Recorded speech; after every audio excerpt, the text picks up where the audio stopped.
মামলা হলে আপনার ভয় কি? আপনি কি মাথায় বাড়ি দিয়েছেন নাকি?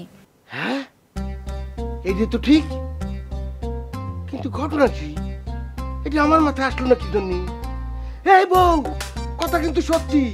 ওই তামিলের মাথায় আমি বাড়ি দিইনি, বাড়ি মারেছে মতিলাল। তাহলে মামলা যদি হয় মতিলালের নামে তো হবি, তাই না বউ? আসলে একদিক দিয়ে আপনার কথার যুক্তি আছে, আবার আর একদিক দিয়ে হিসেব করলি নাই। একদিক দিয়ে ঠিক না কি জন্য? এই, আপনি কি শিশু নাকি? আপনি কিছু বোঝেন না? ঘটনার সময় তো ওইখানে আপনিও ছিলেন। মতিলাল কেডা? মতিলাল হইল আপনাদের লোক। তা মামলা যদি মতিলালের নিয়ে হয় তাহলে তো পরে আপনাদের নিয়েও হবিনি। ওরে, মাথা থেকে একটা চাপ কেবলই নামেছে, আবার কেবলই উঠে গেল। তাহলে আমি কি করব? এই দেখ, রাত্রিবেলা এত টেনশন আমি করতে পারবো না। আল্লাহ ভরসা। শোনো, আমরা হলাম সৈয়দ বংশের লোক। সৈয়দ বংশে কোনোদিন বাড়ির উপর পুলিশ আসে না। সলিম সৈয়দ আমার আপন ভাই, সে যতদিন থাকবে এই বাড়িতে পুলিশ আসবে না। আপাতত এই সান্ত্বনাটা নিয়ে আমি ঘুমিয়ে পড়লাম।